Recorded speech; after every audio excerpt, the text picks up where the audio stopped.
answer to that. In addition to everything that was said, I also want to make sure that you guys know that you don't need funds for doing cyber tabletops or anything. Your cyber insurance provider or if you have a retainer with somebody, they'll do them for you for free. I mean, obviously you're paying for them somehow. But one of them that we did more recently had anonymous multiple choice questions. So they said, what are your 3 most critical assets? And they put 3 assets on the board, and 4 different sets of 3 assets. And then they would pop up the results that came out of the room. That was all the executives. And there were 5 different ways to answer that question. The next question was, who should be the first person that engages with the media? And it was like the legal, communications, whatever it was. There's 5 different answers to that question. So people really wake up in those scenarios and say, we got to get on the same page before we move to a unified approach to dealing with the cybersecurity issue.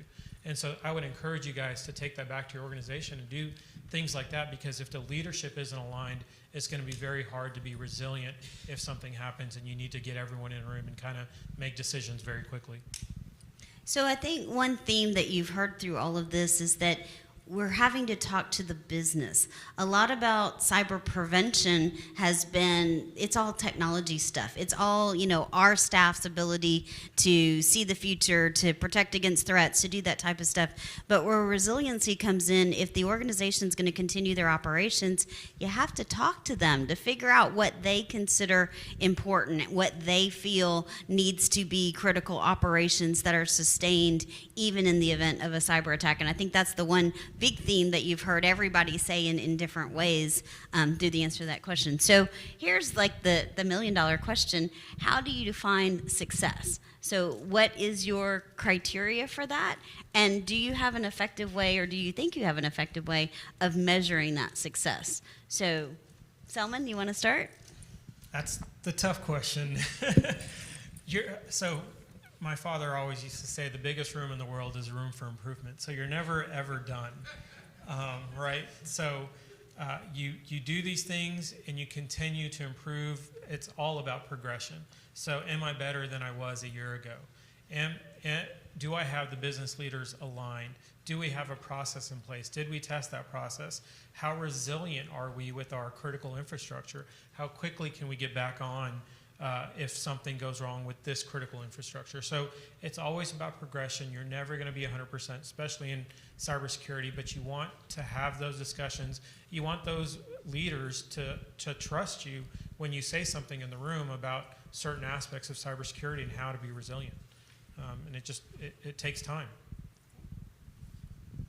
Yeah, I think also making sure that your business continuity plans have cyber in mind. So I know in my business unit, when I first started working with them, I read the business continuity plan. I didn't see anything about cybersecurity. And so I measure success by every year how many more people are engaged in understanding what's happening from a cyber perspective. So, the response I would get when I first joined was, that can't happen here, that won't happen to me, that kind of stuff doesn't happen. And it's like, well, have you heard of Colonial Pipeline? Like, hey, let's talk. And so, the more people every year that appear to be engaged and thinking of cyber, that's success to me, because they weren't doing that before. So I think for us, Freakin is, in my opinion, probably more concerned about resiliency than any company I've been at in the past. As an example of that, twice a year we shut down our data center, like pull the plug. One of those times we don't tell anyone we're going to do it, and then we tell them, go to the backup data center and get back in business as fast as you can. And we do that twice a year. Now I can tell you, the first time that happened, it sucked. like we learned a lot of lessons.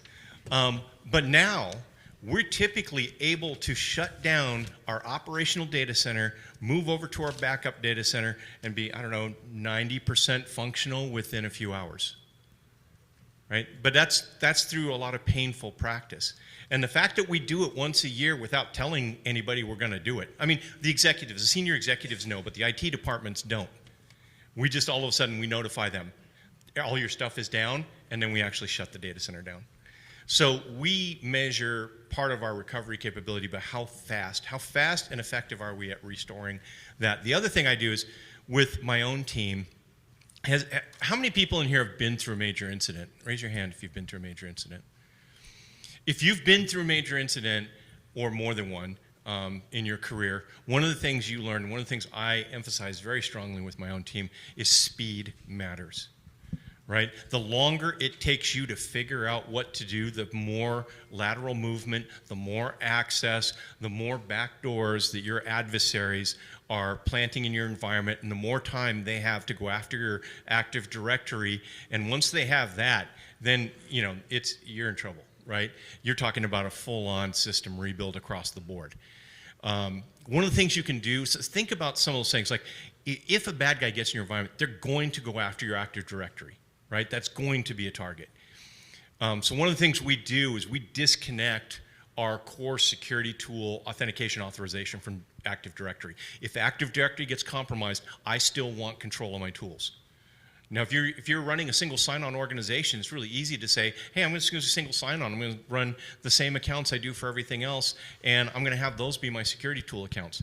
Well, that means if your Active Directory goes down, you've lost control of your security tools, or the bad guys gained control of your security tools, which I've seen happen. And if you're in a security organization and the bad guys suddenly control your tools, it's really bad, right? So one of the things we have done is we've disconnected our security tools from the core infrastructure authentication and authorization mechanisms, so that even if we lose control of that, we have control of our tools. And even if they were to compromise our tool, they don't have control of anything else. John? Yeah, and I'd say how we measure success is not necessarily a metric or a number, but I just think the way our culture and the mindset has shifted in the time I've been there a little over 3 years, and like M&A processes, we weren't even involved till the 11th hour. And that wasn't just cyber, it was IT as well. Now we're right at the beginning, and during the planning stages we're involved, and we're embedded in all the business processes. We're embedded in projects. We're embedded in everything now. And I think all of that helps the company as a whole be more resilient because we're more and more involved. But I think a key to that being embedded is that balance, that constant balance between security and performance, and making sure that we're not hindering operations. The company exists to make money, right? So we don't want to do anything to hinder its ability to make money. So you have to balance the controls you put in place to make sure that you're minimizing risk, but you have to make sure that you're communicating and talking to the business. And there are many times when I'm wearing my cyber hat and I'm thinking from a cyber perspective, like, we should be doing this or we should not be doing this, but I know the business needs that to be successful. So we have to either create workarounds or get creative on ways to allow some of that risk, but try to minimize it. So I think that's really helped with our business resiliency or cyber resiliency, because they're hand in hand, right? And it's just having those communication, making sure that everyone's involved in those communications, that you talk to all of the business leaders, because that's the only way you're going to be successful. I mean, if you try to do it on, implement all of your cyber projects and efforts without their partnership and their insights and their help, you're not going to be successful. I'll add on to that. I think a few years ago, you would go to the board and you would show them how many computers were encrypted, or how many, instances of Defender, whatever endpoint EDR tool you have, what percentage of all your computers have that in place. But now they're asking, how long does it take you to detect an incident? How long does it take you to respond to an incident? These guys are much sharper than they were 5 years ago. The board is actually going to cybersecurity classes to get more up to speed, and they're asking these questions as they're bringing back from these board, Cyber 101, and they're like, well, how long does it take you to detect an incident or respond to an incident, or how much coverage do we have according to the MITRE ATT&CK framework? And you're like, do you even know what a MITRE ATT&CK framework is? But these are the questions that we're getting asked now. And so that's why we're pushing those questions back down to within our organizations, because it's not just about what percentage computers have this or that, it's how quickly can we be responding to things that are in our environment, and how much coverage do we have from these national or international organizations where they say, you know, coverage needs to be at this level for a size of your organization in this industry. And those are the things that we need to start measuring towards. I think one other thing that needs to change a little bit is there's historically a lot of focus on cybersecurity standards, ISO 27001 or CISO standards or whatever, right? Where those standards are all, we're kind of built around this idea of the CIA, confidentiality, integrity, availability, but they're very high level controls. They don't necessarily get into the nuts and bolts of the things that are going to bite you, right? They're not getting into the things that are going to result in compromise, result in a significant malware infection. But CISA does put out a ransomware prevention guide, which gets into, here are the things we're seeing at the AD level, configuration-wise, the protocols we see being abused, things that are not the general standards type stuff, are like kind of high-level best practices. At the end of the day, the bad guys don't care if you're certified, right? If you've got great certified practices, but your operations team is leaving holes at your AD level or at your identity authentication level or at your network configuration level that they can exploit, it won't matter that you're certified, right? So you've got to look deeper than just the, you know, do I have these high-level controls? Can I check the boxes? And one of the things we do is every time we see a major compromise, my team will sit down and we'll go through the compromise, we'll go through the tools, we'll go through what happened in that event, and then we'll say, does this impact us? And the MGM Grand hack was a great example. If you were ever did any of the research on that, they had some Okta issues related to specifically to Okta configurations. We went back immediately and looked at our own Okta configuration and went, oh yeah, we need to fix that. But that's a great thing. You should always be looking at those kinds of events and saying, actual compromises, how are they happening and what can we do to protect ourselves, as opposed to focusing on the traditional foundational controls, which you still need, but they aren't necessarily going to be what saves you or what costs you a breach if something goes wrong. I will say that it's definitely true. You want to use your lessons learned from someone else's lessons learned instead of your own personal experience. So good point there. So I think we have time for a few questions, if there's any questions in the audience. Okay.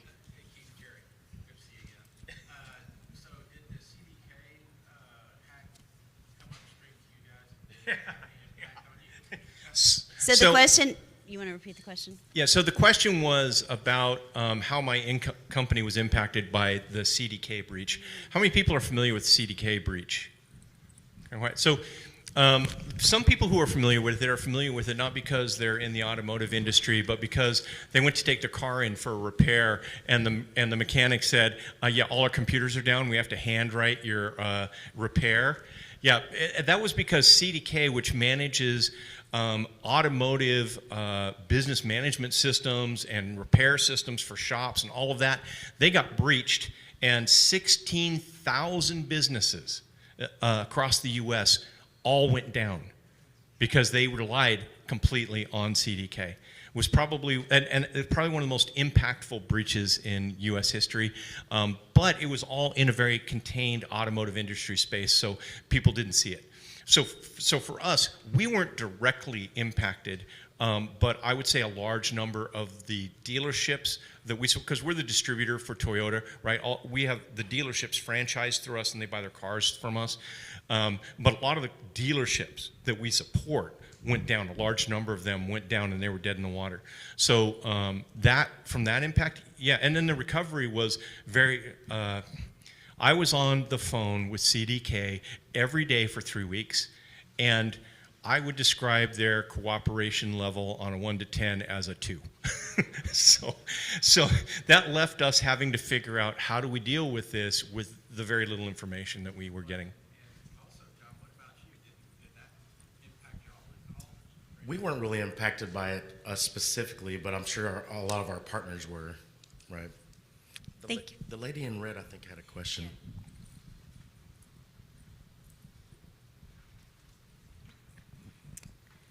I wanted to ask, what services do you use and how do you build out your exercises, whether they're at the executive level or on your critical systems? Your maybe tier 0, tier 1, and 2. We use standard Word documents. No, we build out our plans, and we actually have the ServiceNow business continuity module that we're using.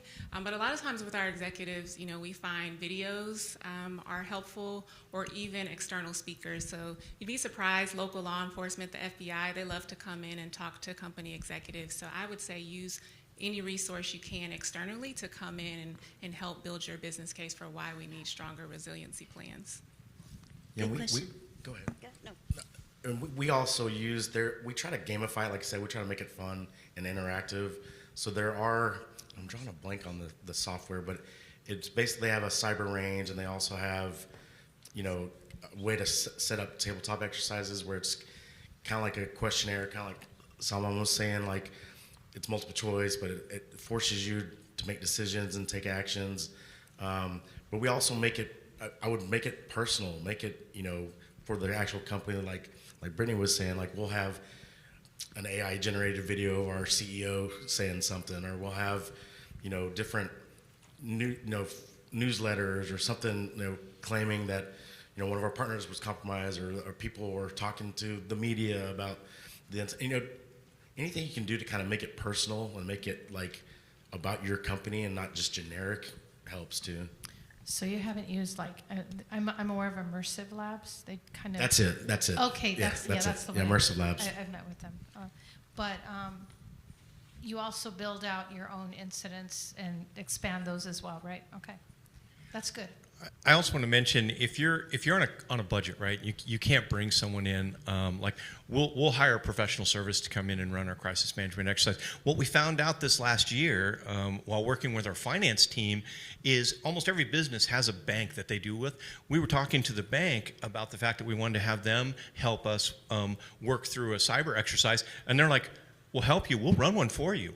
We offer a free service. All of our corporate customers, we'll come and do tabletops for you." We're like, really? And they're like, yeah.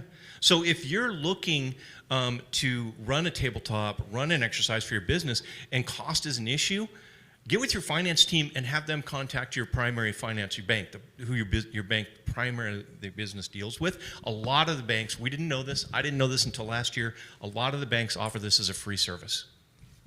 Good question. I was going to say cyber insurance providers, and if you have a retainer, they'll do it for you for nominal fees. Other questions? No? Okay, to wrap up, I'm going to ask each panelist to give your one key takeaway. If these people have heard nothing else today, what's the one thing you want them to walk out of the room thinking about? And Keith, we'll start with you. I think the one thing is just shifting mindset for people from how do I prevent something. We obviously have to still do that, but assume a bad thing's going to happen. And if a bad thing's happen, how do we minimize the impact? It's minimize the impact, speed up the reaction, recover quickly. Those are the kind of the focus areas, I think, that are more resiliency focused than trying to stop something from happening. Is how to respond quickly and recover quickly. And it's different, right? It used to be about, hey, do you have backups? Everyone said, did you have backups? No one said, could you recover your backups, right? No one ever said, hey, I can back up all my databases. Great, what does it take to restand up your application from the ground up, right? Those are different questions. I would say after you've created your resiliency plans, make sure you have a way to access them if your network goes down. So save them locally on your desktop. Make sure you have key contacts saved, you have supplier information saved. maybe you have an encrypted app that your team will use to communicate. And in Houston, we know, cell phone coverage can go down in a windstorm, hurricane. And so we like to get not only your company's cell phone number, but what's your personal cell phone number, what's your personal email address. If we have to communicate out of band, we want to know how to communicate with people. So think about how you're going to respond even after you have the document all nice and pretty, you've done all the tabletops, you have to actually be able to access it. So keep that in mind. Great point. I would say, kind of similar to what they're saying, I would say continuously train and test. Do runs, get it to where it's muscle memory, where, again, speed is key in these situations.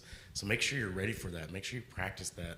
Make sure it's not something that you kind of hide from, or you're like, I don't need to worry about it, or it's not going to happen here. Like, plan for it to happen. Make sure you're planning not the if. Remove the if. It's when. Am I ready? Have we done everything we can to be ready? And I would say make sure you have very well documented and defined roles during these scenarios, because you don't want to be scrambling, defining who's going to do what. Like, you want all that already defined. You know who the scribe is. Make sure you have a scribe. Who's the incident commander. All the different roles. Make sure that's all defined and everyone knows their role. When no one's expecting it, unplug your data center is what I learned from Keith. But I'm just joking. I wouldn't recommend that. So I think like what we're talking about is just continuous improvement, right? So going from prevention to resiliency is just another improvement step forward, and that doesn't always cost a lot of money. There's ways you can be creative, like you heard with the tabletop response incident response exercises. There's always ways you can do things on your own or use things you have to improve your resilience. Yeah, it's going to be tough to say anything beyond what these guys did, but I'll give you a little story. When I started at Harris Health just a month ago, 2 weeks into my job, they told me if there's any event, major event in Houston, flood, hurricane, whatever, they're going to send a constable to my house and take me to the command center. And I was like, I can't do what Ted Cruz did and go to. But I think the story there is you have to be resilient. You have to be prepared, and to be prepared, you have to test, and you have to continuously test. So you can't just be like, okay, these are my business continuity plans. I'm going to do this once a year and I'm done, or IRP or whatever it is. You've got to make sure new people that are coming into your organization, like me coming into Harris Health, are trained. I have to go to a 4-day training to be able to go to the command center. So things like that, like think about your new employees, your new security people, your new executives. Are they being trained in your BCPs or IRPs? Are they on top of what you're doing? Are you creating good lines of communication with the people that are going to be involved when you have an incident? And those are constantly changing. So especially with industry, people change all the time, and you got to make sure that those connections are current, and they know who you are, and you know who they are, and you know what they do, and you know what they bring to in the event of an event, what they bring to the table. So I will second and third what others have said. I think building the relationships with the business units and what they're trying to accomplish before you actually have a crisis situation that you need that, I think is a step toward being prepared, to getting people excited about coming to tabletop exercises, people that will forgive you when you disconnect the data center just on a whim. But those are the types of things that you have time now to do. Don't wait until you're already in a crisis mode and then try to throw those things together. So I hope you've heard something at least entertaining from this group of very distinguished people. It's been an honor to work with this panel. We want to thank QSecCon for giving us an opportunity to share our knowledge and zaniness with the rest of you. And so with that, thank you very much for attending our session. Thank you.